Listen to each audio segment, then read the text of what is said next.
Pessoal, na verdade, né, é mais um bate-papo, né, com vocês, né, e uma discussão, né, com o Dr. Flávio sobre o tema.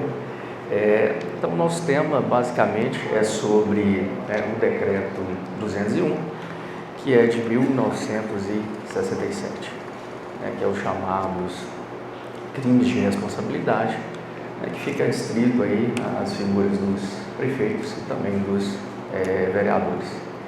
Então, quando a gente parte desse assunto, né, crime de responsabilidade, essa primeira expressão, ela não é nova no nosso ordenamento jurídico, né? Ela se instaura na Constituição do Império do Brasil, né, por volta de 1824, e trouxe, né, notadamente no artigo 47, inciso 2, essa possibilidade aí, né, da responsabilidade. Então, esses crimes de responsabilidade, né, naquela época, eles estavam adstritos ao julgamento feito pelo Senado, né, e o sujeito, né, ativo, né, o autor das condutas, seriam, né, os secretários, na verdade, e os conselheiros.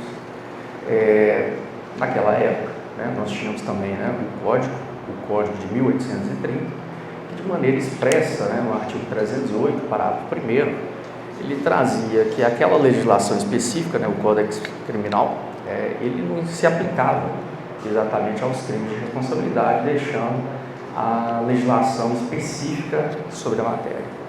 Então, essa legislação específica, ela nos remete ao ano de 1950, que é a Lei 10.079, que vem trazer exatamente, né, elencar quais seriam os crimes de responsabilidade. Mas esses crimes de responsabilidade, eles não abrangiam exatamente os prefeitos. Eles ficavam, né, adstritos à figura do presidente da República, dos ministros, né, de Estado, os ministros do Supremo Tribunal Federal e também, né, o Procurador-Geral da República. Então, né, como é que ficaria essa questão, né, da responsabilidade, né, dos agentes políticos municipais? Então, nós tivemos uma legislação, né, que é de 59, ou seja, 9 anos após a legislação que tratava dos crimes de responsabilidade, que é a Lei 3528. Então, a Lei 3528, ela elencava os crimes de responsabilidade e não trazia o procedimento a ser seguido. Então, de maneira subsidiária, né, utilizava-se a Lei 10.079. Então, a primeira discussão que a gente tem, quando a gente chega nesse conceito, que a gente repetiu, né, algumas vezes aqui, crimes de responsabilidade, o que seria o crime de responsabilidade?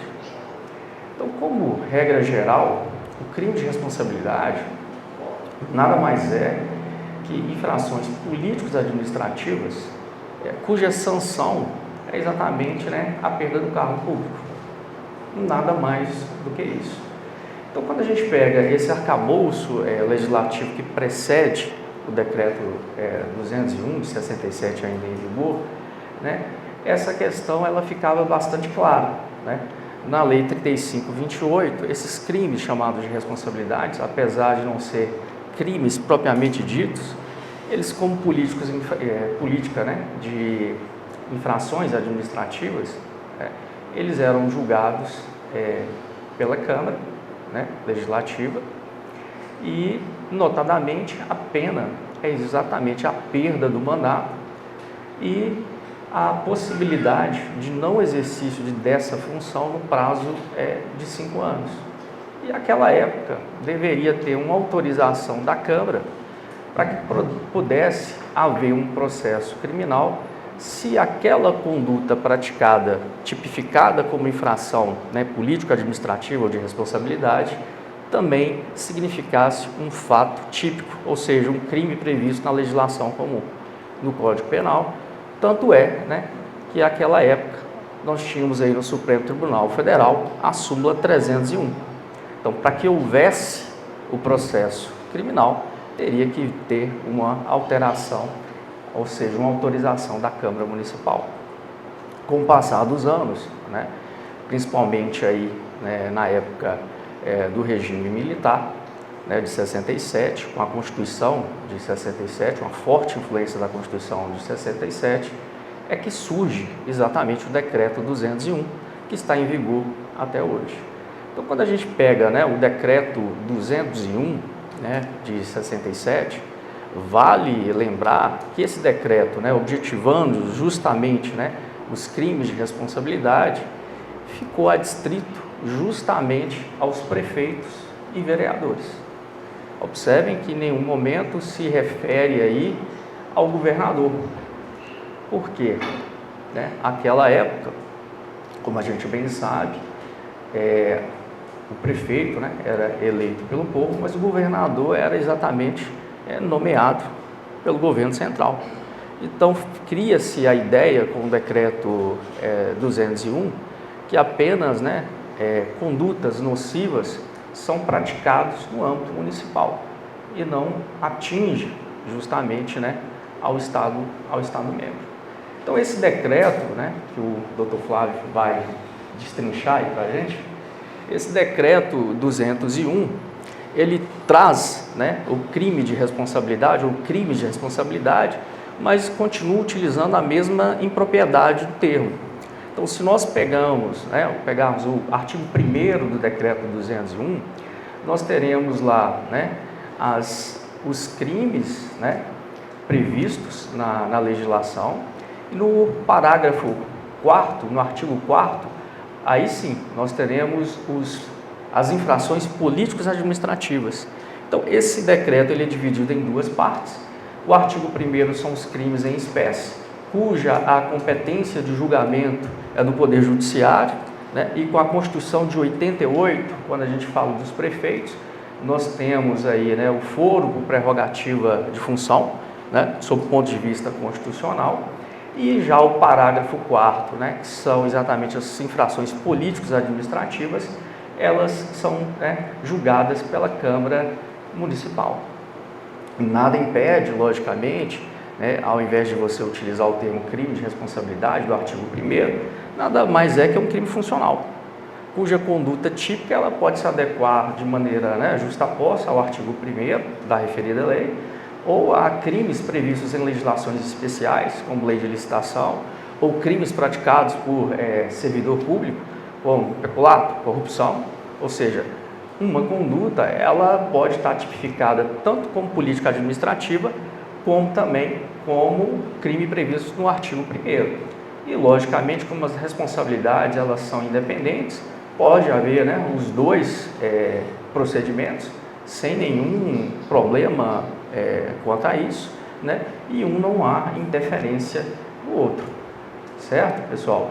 Então, é uma lei que ela traz também, né, o procedimento, a possibilidade, né, do impeachment do prefeito. Ela traz também a questão, né, que o Poder Judiciário, ao receber a denúncia, pode decidir sobre o afastamento preliminar, né, do prefeito. Lembrando que a gente está falando aqui do prefeito, mas a lei ela se estende também, né, aos vereadores, mas notadamente o afastamento aí do cargo é do prefeito, que o Poder Judiciário ele vai decidir quando se vai receber a denúncia ou não. Mas outros problemas que a gente tem na referida lei é justamente que ela não traz, né, quais seriam os requisitos para esse afastamento preliminar. Então, né, no estado de Minas Gerais, nós temos, em parceria da Polícia Civil, né, com o Ministério Público, nós temos uma unidade específica para o combate a esse tipo de conduta, né, a investigação, que é justamente, né, os crimes, a delegacia, a unidade, que ela funciona em parceria com a Procuradoria, que é justamente de competência originária, cuja atribuição dessa unidade pega todos os municípios do estado de Minas Gerais. Então, há um trabalho árduo, né, nesse sentido. Então, ora, né, os procedimentos eles são presididos diretamente pelos procuradores, através do PIC, que é o Procedimento Investigatório Criminal, né, e ora, eles são exatamente presididos pela autoridade policial, através do inquérito policial. Então é essa noção breve, né, que eu trouxe aqui para vocês, compartilhar com vocês, que o Dr. Flávio agora vai passar exatamente a visão, né, feita pelo Poder Judiciário e algumas minúcias